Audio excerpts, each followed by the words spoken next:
I wish I would have known that there were other people who felt like this. I wish I would have known when I was a kid.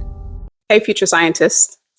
I just read a shocking study out of Binghampton University, and it says that over 97.5% of women in the STEM fields, science, technology, engineering, and math, feel or have felt at some point in their career as though they were imposters.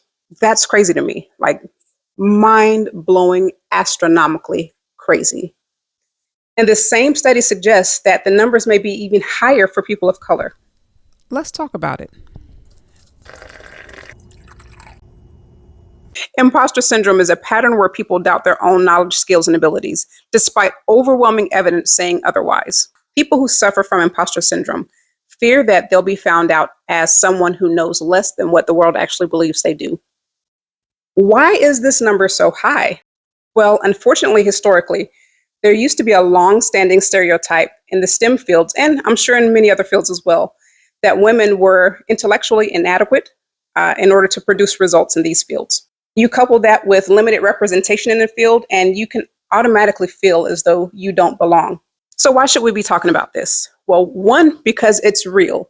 At 97.5%, this is a real number, and the cat has been let out of the bag with this study.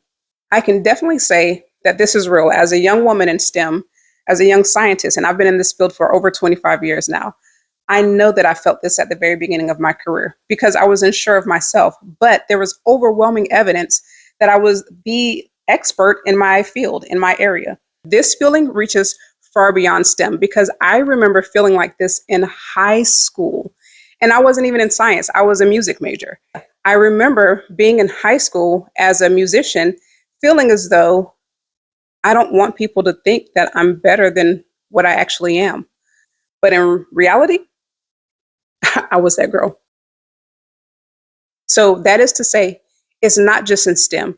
It's not just in science, technology, engineering. It can be in any role because I was a music major in high school feeling this way. And I wish I would have known. I wish I would have known that there were other people who felt like this. I wish I would have known when I was a kid. And I wish I would have known when I was in science, like whenever I was in college taking classes that other people felt like this, because I really thought it was just me.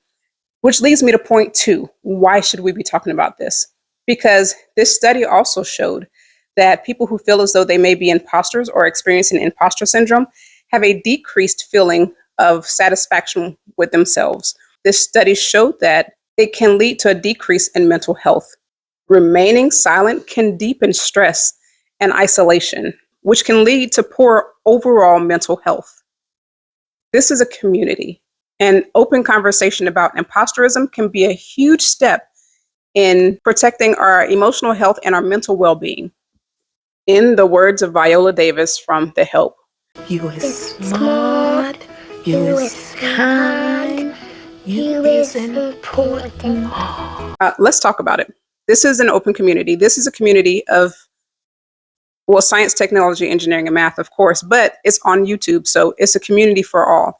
If you've ever felt as though you were an imposter in your field, leave a comment below. Your story might help someone else out.